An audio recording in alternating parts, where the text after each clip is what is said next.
This cannot happen. There's rumors that Karl Anthony Towns could be traded, and the New York Knicks will come up as one of the rumored teams with interest, and we have to break this down. So what's up, guys? Welcome back to Knicks Digest. It's Chris here, and we're going to jump right into the video as we always do, because there are rumors that Karl Anthony Towns could get traded off the Minnesota Timberwolves.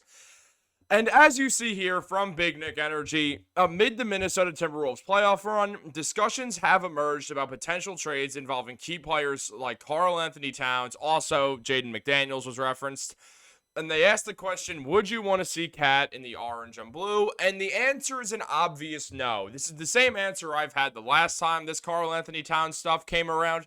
It's a big fat no. And that's for a few reasons. The first one is that Karl Anthony Towns plays no defense. I don't really like the idea of having a guy who plays zero defense like him.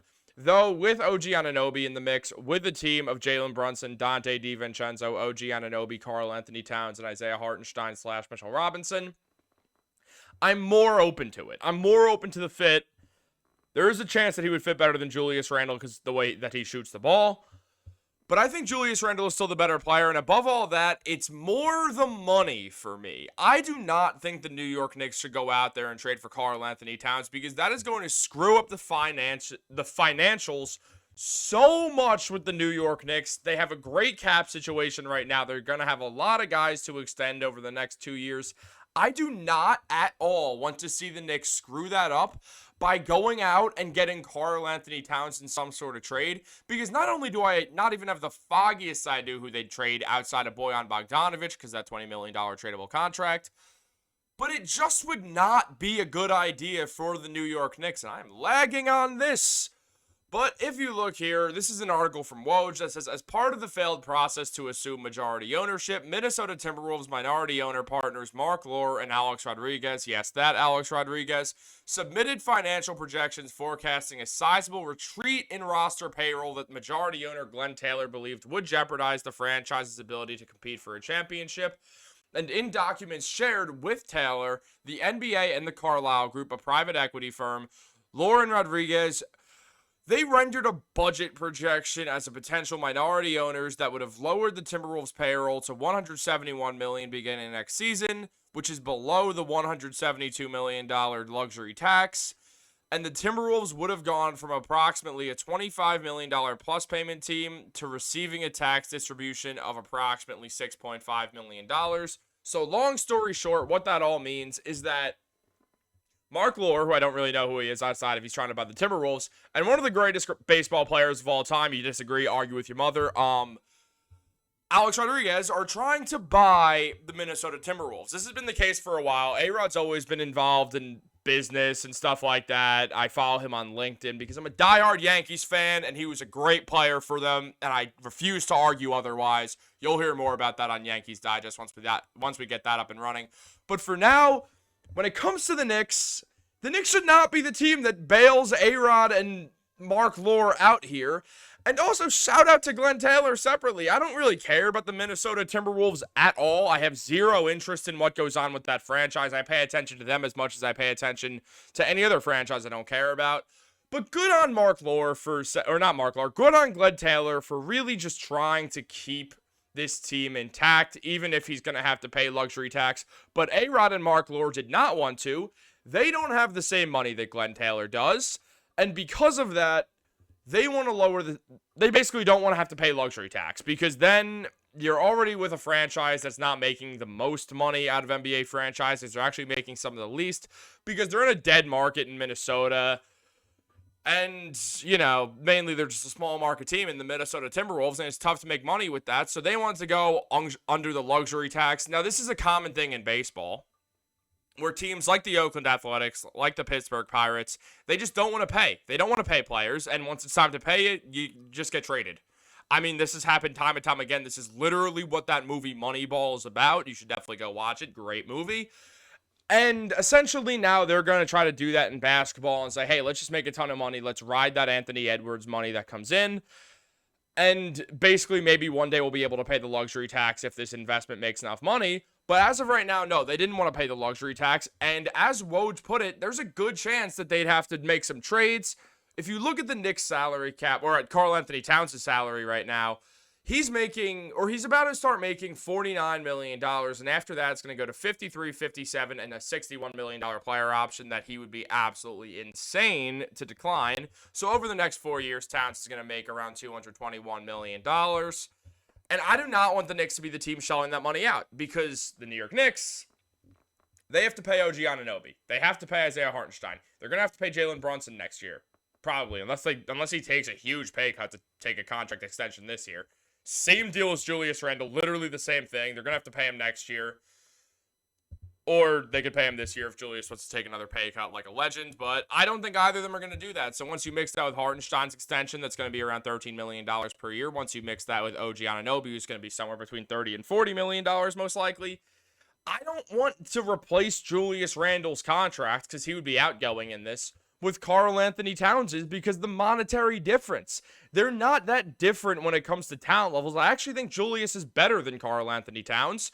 So I would rather Julius Randle than have to pay an extra $20 million for a guy who is just worse at basketball. And I get he could be a better fit. Neither of them are great defenders, though Julius is the better defender, and Towns hits threes like a madman. I understand why people would want that shooting and why they'd want that fit at power forward, but I don't want to watch Karl Anthony Towns play defense while he gets paid $60 million for the Knicks. I don't think that's a method of winning basketball. I just don't believe in it. If I did, then I think the Timberwolves would be going farther in the playoffs, and I believe that they will. I know they've been a great team. I'm not arguing that they've been a great team. They have been.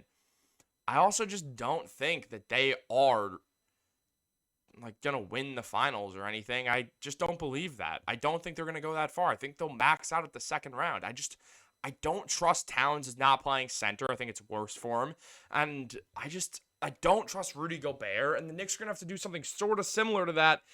They'd be a really similar team to the Timberwolves if they made that move. Because then Jalen Brunson is still your on-ball superstar the way that Anthony Edwards is, except Brunson's a lot better than Anthony Edwards. You have Dante DiVincenzo, you have a shooter there. You have an elite defender like OG Anunoby.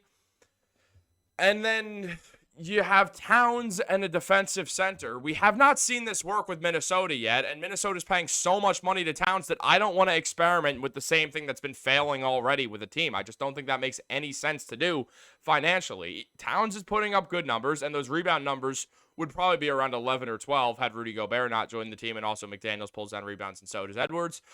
But still, I mean, I get it. The 42% shooting's exciting. It doesn't mean that he's some tremendously great player or anything, and I don't think that the Knicks should risk that. And basically, it's either Towns or McDaniels. And Jaden McDaniels would not get traded to the Knicks. Same thing, monetary reasons. Also, other teams would just look at him more than the Knicks would, because the Knicks have an elite defender already in OG Anunoby, one of the top on-ball defenders, given Jaden is the top on-ball defender. And the Knicks are also looking towards another one of them in Mikal Bridges anyway. So Jaden McDaniels is out here. Though Towns is going to get mentioned with the New York Knicks. There's nothing that we could do to stop it. We know this is going to happen, and we're just going to have to accept the fact that we're going to have to live with this. Though I don't think it happens, because Leon Rose is too good with the money. Brock Aller is the Knicks salary cap wizard. The man is excellent at his job, and I think the Knicks are going to be able to avoid this. But it would be such a massive mistake, because then you're just going over the cap. You're just going to do it. If you look, this is the Knicks roster next year. And if you look, you got Julius Randle getting $27.5 million. You got Brunson getting $25, which is going to balloon up to basically double that in a season after that. OG, that player option is going to get declined, so you could basically add another 15 to that.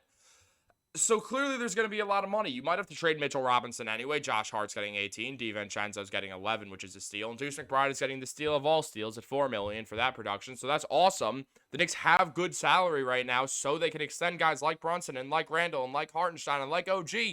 Don't trade for Karl Anthony Towns and screw all that up. That'd be a bad idea. Right now, the Knicks are $40 million out of the second apron. When you add in OG's $15 million, you're going to put that at 34. When you add in Hartenstein's, well, I guess no, that's not how it is, because I guess OG's contract already, they're adding that $19 million.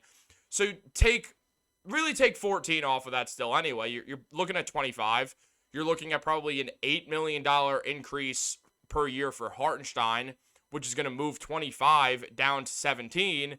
And then after that, you're pretty damn close to the second apron with a Brunson and Randall extension upcoming.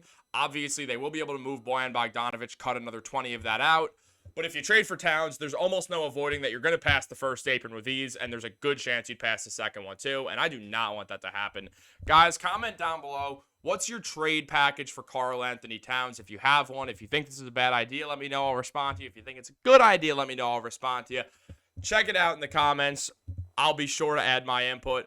Also, I'm going to the Knicks game on Sunday at 1 p.m., sitting in section 100 something or whatever. So if you see me, come up, come say hi to me. I'm kind of like a giant ogre-looking man because I'm just massive. I kind of look like that guy Wreck-It Ralph from those movies. So if you see a Wreck-It Ralph with a beard-looking fella, that's probably me.